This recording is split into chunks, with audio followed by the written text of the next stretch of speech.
내가 여호와께 바라는 한 가지 일 그것을 구하리니 곧 내가 내 평생에 여호와의 집에 살면서 여호와의 아름다움을 바라보며 그의 성전에서 사모하는 그것이라. 아멘. 이 가까운 강화도에 가면 멍때림이라는 카페가 있습니다. 왜 아는 사람들은 안다는 유명한 카페인데요. 이 카페가 유명해진 건 이름이 특이한 것도 있지만 여느 카페랑은 다른 구조로 이루어진 공간 때문입니다. 이곳에서는 물론 이렇게 조용히 담소를 나누면서 차를 마실 수 있는 공간이 있어요. 그러니까 일반 카페랑 별 다른 게 없는 거죠. 근데 이 카페 위에 올라가 보면요, 또 다른 공간이 있는데요. 여기서는 이야기를 나누지 못하게 되어 있어요. 침묵을 하는 거죠. 그러면서 조용히 앉아서 때로는 서서 하염없이 바깥 풍경을 바라본다거나, 아니면 또 다른 공간은 의자가 벽을 향하고 있는데요. 그러니까 벽을 바라보면서 조용히 묵상을 하거나 사색에 잠길 수 있어요. 이런 특이한 구성 때문에 젊은 사람들이 많이 찾고 또 여기서 이쁘게 사진을 찍기도 하는데요. 이 카페는 스스로 기독교 문화 공간이라고 정의하고 있습니다. 인천에 있는 한 교회에서 운영하는 곳인데, 이 카페를 만든 의도가 차와 책과 풍경과 묵상과 수면, 이것들을 통해서 회복을 하는 거라고 해요. 여긴 게스트하우스라고 해서 숙박을 할 수도 있는 것 같더라고요. 아무튼 차를 마시고 책을 읽고 주변의 풍경들을 바라보면서 그렇게 조용하고 여유 있는 시간을 통해서 우리의 영성을 회복하자는 거죠. 저도 재작년 가을에 저희 교회 교역자들과 함께 가봤는데요. 이 건물 안에뿐만 아니라 바깥에도 테이블들이 많이 있어요. 그래서 거기서 경치를 보면 너무나 경치가 좋고 아름다워요. 조용하기도 하고, 그래서 시간만 더 있으면 하루 종일도 앉아있을 수 있겠더라고요. 왜 우리는 아름답다는 말을 하잖아요. 아름답다. 왜 가을날 산에 물든 이 단풍들을 보면서도 와, 참 아름답다 이렇게 얘기하고요. 높은 하늘에 하얀 구름들이 막 뭉게뭉게 피어오르는 것들을 보면서도 우리는 아름답다는 감정을 느껴요. 그리고 해질녘에 붉게 물든 노을을 보면서도 야, 이러면서 감탄을 하면서 아름답다는 그런 감정을 우리는 느낍니다. 그럼 우리가 아름답다 또는 반대로 추하다 그렇게 말할 수 있는 건 그 기준이 뭘까요? 어떤 기준으로 아름다운 것과 추한 것을 나눌까요? 우리 모두는 하나님의 형상으로 지음받았잖아요. 그렇기 때문에 우리를 지으신 하나님의 눈에 아름다운 건 우리 눈에도 아름답게 보이는 거고요. 하나님의 눈에 추한 건 우리 눈에도 추하게 보이는 거예요.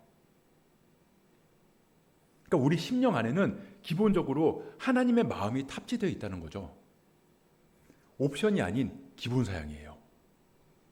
그러니까 처음에 태어날 때부터 기본적으로 가지고 태어나는 거라는 거예요. 그래서 우리는 아름다운 것들을 통해서 하나님의 그 아름다움을 경험할 수도 있고요. 그런 아름다움을 경험함으로써 하나님의 거룩하심도 느낄 수 있다는 겁니다. 우리가 예배당, 성소를 가리키는 단어가 여러 개가 있는데요. 그 중에 하나가 생추어리라는 단어예요. 이 말의 어원은 라틴어 상투스 또는 거룩한에서 파생한 상투아리움에서 왔다고 합니다. 그러니까 예배당은 하나님의 임재가 거하는 곳이기 때문에 우리가 그곳을 거룩한 장소라고 생각을 한다는 거예요.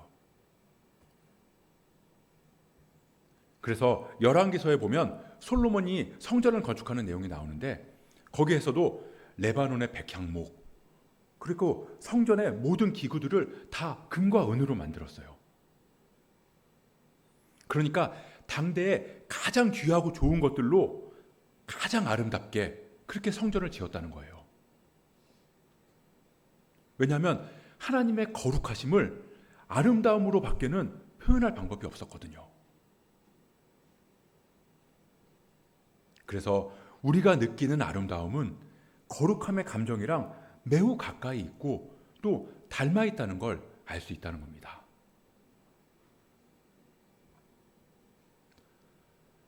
저는 미국을 가본 적이 없어요. 그래서 혹시라도 나중에 미국을 가보게 되면 꼭 가보고 싶은 데가 있는데요. 그랜드 캐년을 꼭 한번 가보고 싶어요. 왜 거기에 가본 그런 사람들의 얘기를 들어보면 그 웅장하고 거대한 폭포 앞에서 이 자연의 아름다움을 느끼는 그 동시에 창조주의 거룩하심, 거기에 압도돼서 아무 말도 할 수 없다고 하더라고요. 그뿐만 아니라 미국에는 사막들이 많다고 하잖아요. 도시에서는 전혀 경험할 수 없는 그런 광야나 사막 같은 데서 이 밤하늘에 쏟아질 것 같이 많은 그 촘촘히 박힌 그 반짝이는 별들을 보면서도 아름다움과 동시에 거룩하신 하나님을 느낄 수 있다고 합니다. 그래서 저는 그랜드 캐년을 꼭 가보고 싶고 그 사막에서 그 반짝이는 별들을 한번 보고 싶어요. 오늘 본문의 시편 기자도 내가 평생토록 여호와의 집에 살면서 여호와의 아름다움을 바라보고 싶습니다 라고 얘기해요. 거룩하신 여호와 하나님의 그 아름다움을 성전의 아름다움을 통해서라도 평생 바라보고 싶습니다. 그렇게 노래하는 거죠. 그래서 우리 기독교의 예배는 전통적으로 아름다움을 통해서 거룩함을 표현하려고 노력했습니다. 예배당의 아름다움뿐만 아니라 예배 순서를 통해서도 우리가 하나님의 아름다움에 연결되기를 바랬고, 그렇게 함으로써 하나님의 거룩함을 한계는 있지만 우리의 오감을 통해서 조금이나마 느낄 수가 있었던 거죠. 정말 아름다울 때 느끼는 거룩함, 그리고 정말 거룩할 때 드러나는 그런 아름다움. 우리의 예배가 본래 그런 거라는 거예요. 그래서 예전적인 예배에서는 초를 켜기도 하고 가운을 입고, 그리고 교회력에 따라서 교회 안에 색상의 변화를 주면서 우리의 시각을, 그리고 오르간을 치거나 또 조용한 음악을 연주하면서 우리의 청각을, 초가 타는 냄새, 또 성찬을 할 때 느껴지는 그 빵 냄새로 후각을, 또 그 빵과 포도주를 미각으로 느끼고, 그리고 세례 재확인을 할 때의 그 물의 촉감, 이런 오감을 통해서 느껴지는 그런 아름다움이 예배 안에 다 담겨 있다는 거죠. 우리는 우리의 오감으로 하나님의 거룩하심을 느끼고 예수님의 우리를 향한 구원을 경험하는 거예요. 우리의 모든 감각을 통해서 그 즐거움을 만끽하는 게 바로 예배라는 겁니다. 근데 이제 종교개혁 이후에 우리 개신교 예배는 말씀의 여전히 강조돼서 설교가 곧 예배라는 인식이 많이 퍼지게 됐어요. 그래서 예전적인 걸 많이 뺐죠. 왜냐하면 카톨릭하고는 차이를 둬야 됐거든요. 그러니까 예전이 나빠서가 아니라 그때는 그럴 수밖에 없었던 거예요. 그래서 요즘에는 말씀을 통해서뿐만 아니라 우리의 모든 감각을 통해서도 하나님의 거룩하심 안으로 들어가려고 하는 그런 교회들이 점점 늘어나고 있습니다. 성찬을 더 자주 하기도 하고요. 우리가 가운을 더 입기도 하고, 교회 안에 교회력에 따라서 색상들을 다 바꾸기도 해요. 그렇게 예배에 대해서 조금 더 깊게 생각하게 된 거죠. 제가 오늘이라는 예배, 우리가 일상으로 드리는 예배라는 그 주제로 오늘이 10번째 설교를 하는 날이에요. 큰 주제가 우리의 주일 예배의 경험이 우리의 일상으로 이어질 때 우리의 일상은 예배가 된다는 거잖아요. 그런 의미에서 우리가 주일 예배에서 모든 감각으로, 그렇게 아름다움과 즐거움을 경험하고 그래서 하나님의 거룩하심에 연결된다면 우리의 일상에서도 아름다움과 즐거움을 경험하면서 그곳에서 우리는 역시 하나님의 거룩하심에 연결될 수 있다는 거예요. 우리가 일상에서 아름다움을 느끼는 순간, 그리고 즐겁고 행복함을 느끼는 그 순간 우리의 일상의 예배를 드릴 수 있게 된다는 거죠. 그러니까 예배의 아름다움과 일상의 아름다움이 하나가 될 때 우리가 살아가는 모든 순간에 존재하시는 그 하나님의 아름다움에 연결될 수 있다는 겁니다. 제가 이 설교 시리즈를 하면서 이 C.S. 루이스의 스크루테이프 편지를 많이 인용을 하는데요.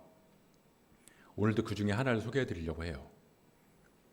이 사탄 대장인 스크루테이프가 이 심참렉의 조카인 워무드한테 조언하는 그 편지 중에 이런 내용이 있어요.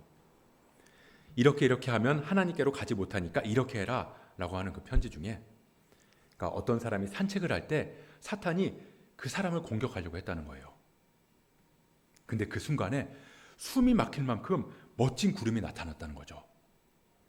그래서 사탄이 공격을 할 수 없게 됐다는 거예요.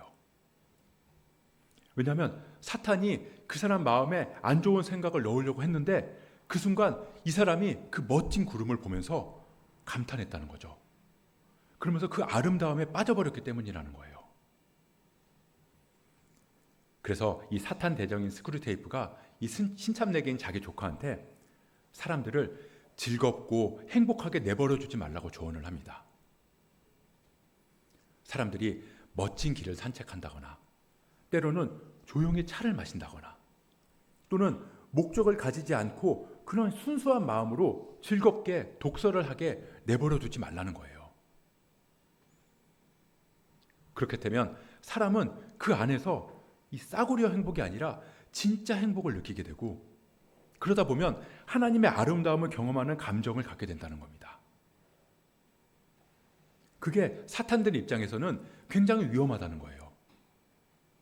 왜냐하면 그런 행복함이 하나님께로 가까이 가게 하니까요. 그래서 진짜 행복을 경험하면 사탄들이 만든 그 싸구려 쾌락이 한순간에 무용지물이 되어버린다고 말해요. 크라켓을 즐긴다거나 이 작가가 이제 영국 사람에서 크라켓이라고 얘기한 것 같은데요. 크라켓을 즐긴다거나 코코아를 마시는 것처럼 그런 작은 즐거움들, 그런 것들을 다 뿌리 뽑아야 된다고 말해요.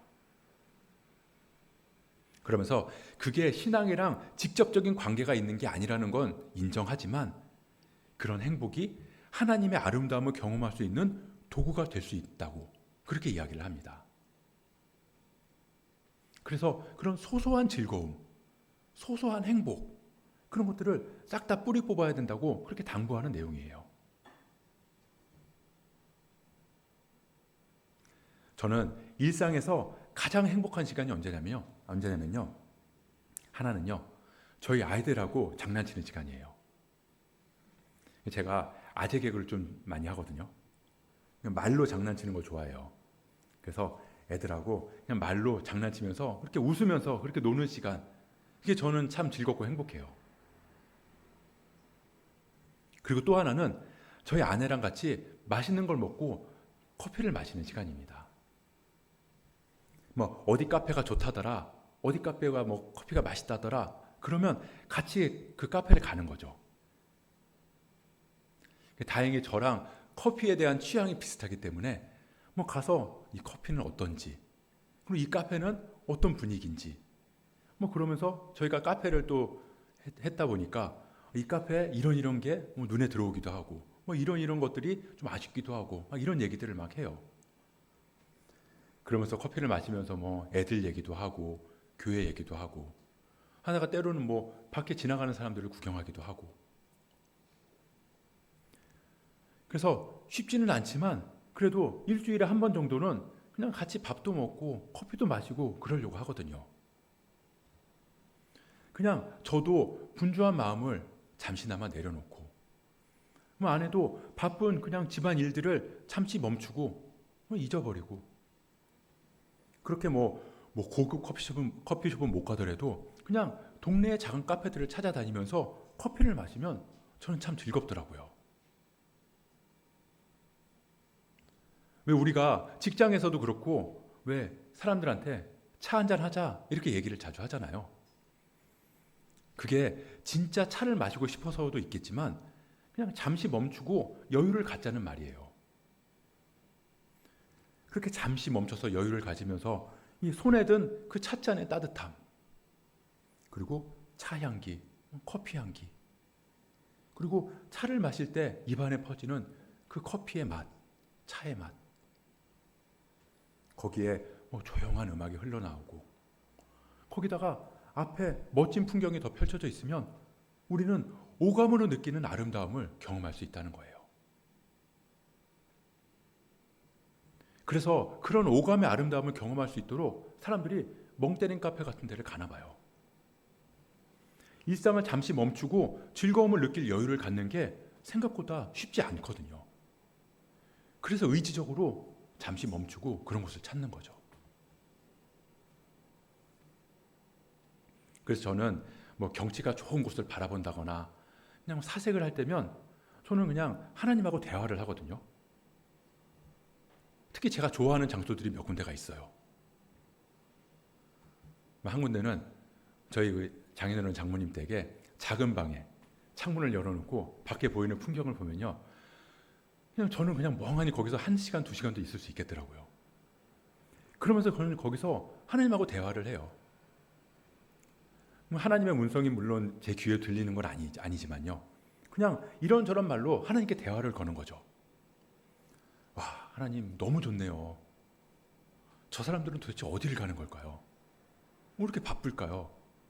저는 이렇게 잠시나마 여유를 가질 수 있어서 참 좋네요. 그러면서 저기 밖에 있는 구름들을 보면서도 구름이 너무 아름다워요. 마치 저 보라고 만드신 것 같아요. 너무 감사합니다. 이런 식으로 저는 하나님께 말을 걸어요.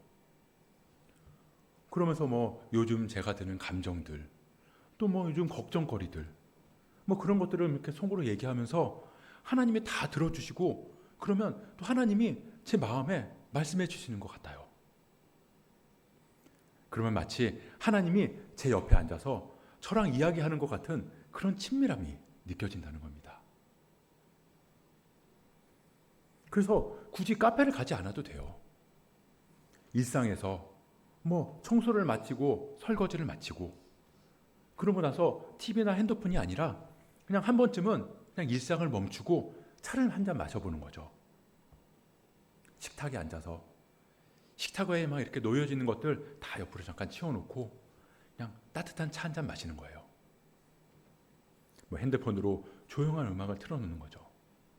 찬양도 좋고 뭐 경쾌한 재즈도 좋고 뭐 아니면 클래식도 좋고 뭐 식탁 조명만 켜놓으면 더 좋겠죠. 그러면서 그렇게 조용히 혼자만의 시간을 가져보는 거예요. 그렇게 여유로움 안에서 작은 즐거움, 일상의 아름다움을 느끼는 순간 우리는 하나님의 거룩하심에 연결될 수 있다는 겁니다. 근데 우리는 그걸 놓치고 살 때가 너무나 많아요. 분주하니까요. 좀 전에 말씀드린 그 스크루테이프의 편지에서처럼 여유를 갖는 건 자연스럽게 되는 게 아니라 우리의 의지가 필요한 거예요. 저도 커피를 마시는 걸 좋아하지만 그냥 커피 자체를 마시기 위해서 마실 때가 있잖아요. 예를 들면 너무 졸려서 막 커피를 마신다고 하거나 그럴 때는 아무리 좋아하는 커피를 마시는 시간이지만 그 안에서 저는 행복을 찾기가 쉽지 않아요. 뭐 행복을 느끼는 순간은 뭐 차를 마실 때만은 아니에요. 우리가 일상에서 아름다움과 접촉할 수 있는 순간들, 하나님의 거룩하심, 그 거룩한 아름다움을 느낄 수 있는 시간들, 뭐 이를테면 산책이 있겠죠. 산책은 영적인 습관이라는 말도 있더라고요. 목적지를 갖고 걷는다거나 아니면 뭐 다이어트를 하려고 뭐 빨리 걷는다거나 그런 거 말고 진짜 여유롭게 그렇게 산책을 하면서 우리는 하나님의 아름다움을 만날 수 있어요.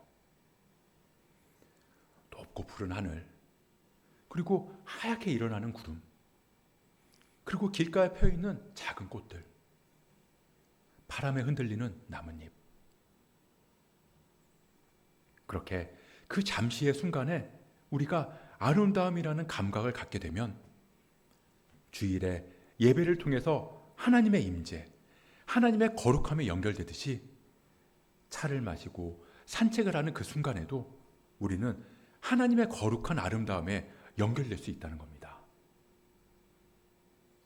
그리고 그 순간 우리는 하나님을 기억하고 하나님을 찬양하고 그리고 하나님께 감사하는 그런 일상의 예배를 드릴 수 있어요. 왜냐하면 모든 아름다움의 근원이 바로 하나님이시기 때문이에요. 우리가 사는 이 세상은 타락하고 망가져 있는 것 같지만요. 그럼에도 우리가 아름다우신 하나님의 눈으로 세상을 바라보면 여전히 세상은 아름다움으로 가득 차 있습니다. 우리가 그 아름다움에 눈을 뜨게 되면요. 그 아름다움 안에서 하나님의 거룩함을 경험할 수 있게 된다는 거예요. 그럼 거기가 바로 하나님의 거룩하신 임재가 있는 생추어리, 성소가 되는 거죠. 저희 본가 그 아버지 어머니 댁에 가면 이런 액자가 걸려 있어요. 예수님은 이 땅에 오셔서 어떻게 사셨을까요? 왜 우리는 보통 예수님, 예수님의 공생의 사역 그런 걸 생각하면 굉장히 심각하고 막 비장한 그런 걸 생각할 때가 많이 있거든요. 물론 비장하실 때가 있었죠. 땀방울이 핏방울이 되도록 간절하게 기도를 하시기도 하고요.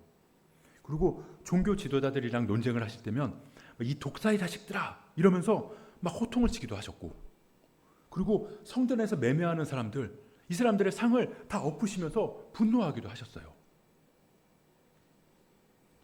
그렇게 사역을 하실 때 막 그렇게 진지하고 심각하게 하실 때도 있었지만 정작 사람들은 예수님을 뭐라고 그랬냐면요. 보라, 먹기를 탐하고 포도주를 즐기는 사람이요, 세리와 죄인의 친구로다. 사람들은 예수님을 먹고 마시기를 즐기는 사람이라고 불렀다는 거예요. 세리들, 그리고 당시 종교 지도자들이 죄인이라고 부르는 사람들이랑 어울려서 먹고 마셨다. 파티를 즐겼다. 다시 말해서 많은 시간들을 즐겁게 보내셨다는 거예요. 예수님은 이 땅에서 즐겁게 사셨어요. 저는 성경을 읽으면서요, 예수님께서 이 언어 유희를 사용해서 말씀하시는 내용들을 보면서요, 예전에는 그냥 별 생각이 없었거든요. 근데 성경을 계속 읽으면서 생각해 보니까 예수님이 이 사람들이 이해하기 쉽게 참 재밌게 말씀을 하셨다라는 생각이 들더라고요.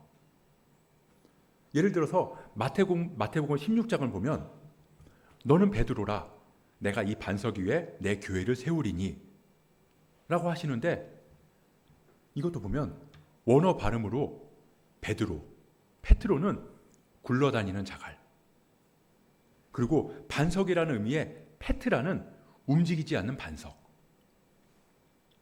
그러니까 예수님께서는 너는 돌이니 너의 그 돌 위에 교회를 세우겠다 이렇게 말씀하신 거예요. 그러니까 너는 페트로다, 내가 페트라 위에 교회를 세우겠다 이렇게 말씀하신 거죠. 그러니까 이를테면 너는 동훈이니 내가 너를 내 일에 동원하겠다, 이런 식인 거예요. 그리고 또 한 군데를 보면 마태복음 23장인데요. 맹인된 인도자여, 하루살이는 걸러내고 낙타는 삼키는 도다. 여기서 아람어로 하루살이는 갈마, 낙타는 감라. 그러니까 우리나라 말로 번역하니까 하루살이랑 낙타랑 무슨 관계가 있나 싶었지만, 맹인된 인도자여, 갈마는 걸러내고 갈라는 삼키는구나 이렇게 말씀하신 거예요. 그러니까 당시 사람들은 이 예수님의 이런 말씀을 들으면서 재밌게 웃으면서 들었다는 거죠. 그러면서 그 의미는 확 다가왔을 거고요. 제가 표현을 언어 유희라고 해서 좀 그렇지만 어쨌든 예수님은 굉장히 유쾌하신 분이었다는 겁니다. 예수님 예전에는 이 예수님의 그림을 보면 대부분 비장한 표정이었거든요. 근데 요즘에는 예수님을 그릴 때 웃는 표정으로 많이 그리더라고요. 어쩌면 그렇게 웃는 모습이 진짜 예수님의 평상시 모습이었을지 모른다는 생각이 들어요. 이 성경을 읽다 보면 예수님은 참 행복하게 사셨던 것 같다고 느껴져요. 기쁨과 행복, 아름다움은 하나님의 성품이잖아요. 그러니까 성부 하나님의 성품이 곧 성자 예수님의 성품이었을 테니까요. 성령 충만한 사람들도 마찬가지죠. 왜 유튜브 같은 데를 보면 성령 충만한 사람이다 그러면 왠지 표정부터 막 근엄하잖아요. 막 이러고 인상을 쓰기도 하고 뭔가 모르게 심각해 보이고. 근데 성경을 보면 성령 충만해지고 심각해졌다 보다는 기뻐했다라는 묘사가 훨씬 더 많다는 거예요. 성령의 9가지 열매도 사랑, 희락, 화평, 오래 참음, 자비, 양선, 충성, 온유, 절제. 희락과 화평은 있어도 심각함과 비장함 이런 건 없는 거예요. 그러니까 그리스도인은 영성이 깊어지면 깊어질수록 심각한 사람이 되는 게 아니라 행복한 사람이 된다는 거죠. 물론 심각하고 진지할 때도 있죠. 하지만 기본적으로 즐겁고 행복하게 그리고 아름다움을 느끼면서 살아간다는 겁니다. 그리스도인들은 일상의 즐거움 속에서 진정한 거룩함을 경험할 수 있는 사람들이라는 거예요. 예수님처럼 말이죠. 신학자 하비콕스라는 사람이 예배에 대해서 이렇게 얘기를 했어요. 예배는 구원의 감격이 있어야 하고 감사와 축제가 있어야 하고 미래에 대한 소망이 있어야 한다. 그리고는 예배에서 축제성이 상실된 다음 하나님의 죽음의 신학에 나왔다. 그렇게 얘기를 해요. 예배는 축제다. 예배는 축제여야 한다는 겁니다. 구원받은 사람들이 모여서 감사와 소망을 이야기하는 축제. 예배가 축제라면 일상의 예배인 우리의 삶도 축제가 되는 게 당연하겠죠. 가벼운 축제, 그냥 값싼 쾌락이 아니라 하나님의 거룩한 그런 아름다움을 느낄 수 있는 그런 사람들이 경험할 수 있는 그런 즐거움. 하나님의 아름다움에 접촉할 수 있는 그런 행복. 우리의 일상의 예배는 사실 기쁨으로 가득 찬 거예요. 우리가 시간을 정해서 매일매일 찬양하고 기도하고 말씀 묵상하는 거. 당연히 예배 그거는 당연히 너무나 귀한 일상의 예배입니다. 그래서 우리는 그런 예배들을 해야 돼요. 그런데 그런 예배와 더불어서 축제로서의 예배. 일상에서 하나님의 거룩하심을 경험하고 하나님이 주신 그 기쁨의 시간을 누리면서 하나님의 아름다움을 느끼는 예배. 작은 여유 안에서 소소한 즐거움을 즐기면서 그렇게 기뻐하고 감사하고 행복해하는 그런 오늘의 예배를 드려야 한다는 겁니다. 저는 우리 모두가 그렇게 행복했으면 좋겠어요. 그래도 교회에서 함께 하나님을 예배하니까 참 행복하다. 공동체 안에서 그래도 내가 참 즐겁다. 그렇게 교회로 모여서 행복해진 우리가 일상으로 흩어져서도 즐겁게 사는 거죠.